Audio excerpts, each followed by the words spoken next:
Seguimos analizando la actualidad económica de la Argentina y por supuesto que con base en las elecciones que se aproximan, los resultados de las PASO, hay diferentes variables, por supuesto, a analizar.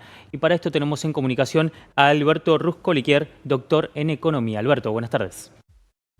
¿Qué tal? Muy buenas tardes. ¿Cómo estás? Muy bien, gracias por estar con nosotros. Por supuesto que a partir de que Javier Milei ganó en las PASO, se impuso con el mayor porcentaje de votos, se abrió otro debate que tiene que ver con qué va a pasar con el Banco Central en caso de que efectivamente sea presidente de los argentinos. ¿Qué pasa con el Banco Central a nivel región en el resto de los países de Latinoamérica?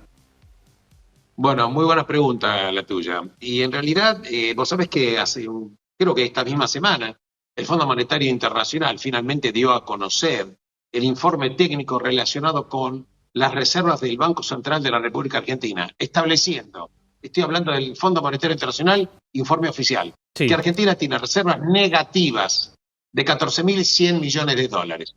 Entonces uno, claro, se pregunta, si el Banco Central está creado para ser el prestamista de última instancia ante una crisis y corridas de los bancos, el Banco Central no puede ejercer esta función, de hecho no la ejerce, porque no es el custodio de la moneda, no cuida el valor de la moneda, no maneja la tasa de inflación tampoco, porque la verdad es que para hacerlo necesitaría tener una independencia, cosa que no le está cumpliendo. Entonces me puse a analizar qué pasa con los bancos centrales de otros países de Latinoamérica. ¿No es así? Porque yo no recuerdo en todos estos años que haya habido un caso de un banco central que esté en negativo. Porque el Banco Central está en negativo, la verdad, Sí. en reservas en dólares y está quebrado en pesos también. Recordando que las LELIQ tienen un monto de aproximadamente 21 billones. Estoy hablando de 12 ceros.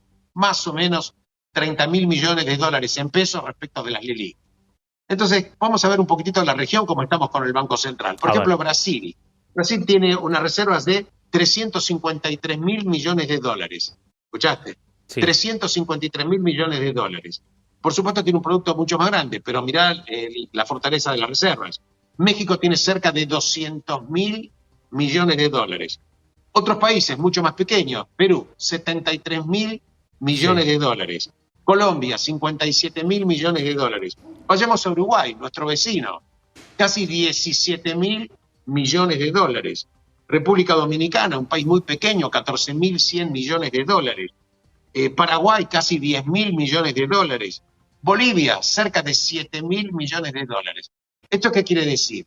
Estos países han sufrido, por supuesto, esta terrible pandemia que fue el COVID. Perdón, También, Alberto. de alguna manera, el mundo en su momento sufrió los efectos de la invasión de Rusia con respecto a Ucrania y esto que lo que implicaba respecto del valor de los granos que subieron de precio, porque tanto Rusia como Ucrania son enormes exportadores de alimentos. Esto provocó también una inflación en los países del mundo.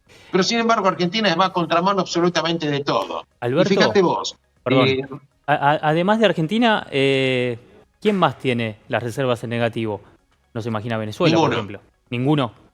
Bueno, de Venezuela no te puedo decir nada, porque la verdad que las estadísticas casi no se publican. Claro. Lo único que se filtró, muy buena pregunta la tuya, hace esta semana salió como que el primer semestre, de enero a junio, en Venezuela la inflación estaba en 130 o 140%, lo cual implicaría que si sigue su curso, Venezuela este año estaría en no menos de 300% anual, pero el año pasado hay informes que Venezuela tuvo una inflación del 420%. Pero si vos sacás este tema de Venezuela y Argentina está con un tema de inflación absolutamente exótica. Saquemos a Zimbabue, saquemos al Líbano, que está en una situación política tan delicada, que en cualquier momento puede producirse un enfrentamiento entre Israel y el Líbano, pero sacando, y Argentina está en esos 3 o 4 países de inflaciones que son exóticas. Hablando de inflación, te voy a dar simplemente unos números. Estamos hablando de Brasil.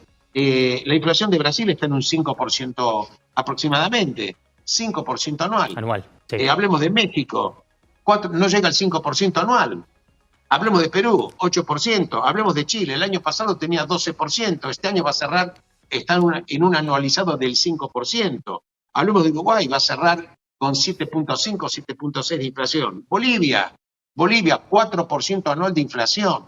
4% anual. Argentina, si el pronóstico de agosto fuera 12 o 13, por ejemplo, fíjate vos, Argentina tendría en un mes la inflación de Bolivia en 3 años. Sí, En sí. 3 años. Esto es algo totalmente inimaginable. Ahora veamos un poquito las conclusiones.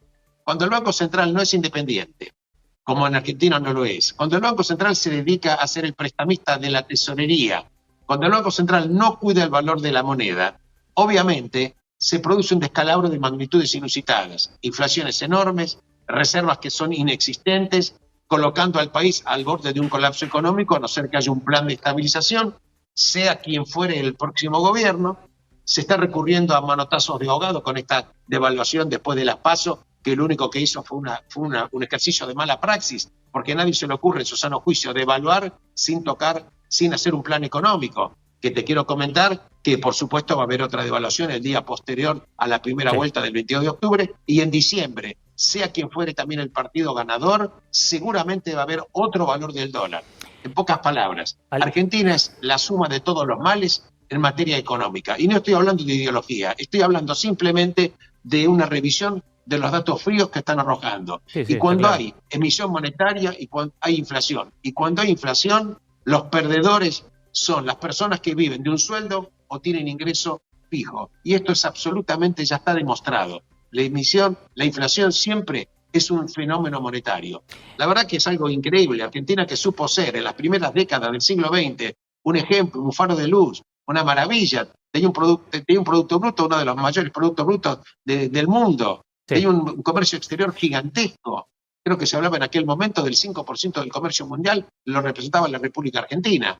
Y hoy está reducido a una total y absoluta irrelevancia, con un producto bruto que ni siquiera se sabe cuál es. Porque Alberto, muchos dicen 500, 600 mil millones de dólares. Pero ¿a qué tipo de cambio?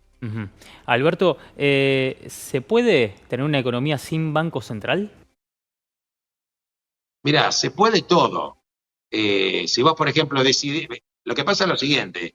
Una cosa es la discusión económica, así en teoría, y otra cómo lo bajás a tierra. El artículo 75 de la Constitución Nacional habla que hay una institución que se llama Banco Central de la República Argentina. Sabemos que no cumplió los objetivos, pero la pregunta lógica que uno puede hacerse es, ¿el Banco Central como institución o es lo que los dirigentes políticos de cualquier signo político que fuere hicieron del Banco Central?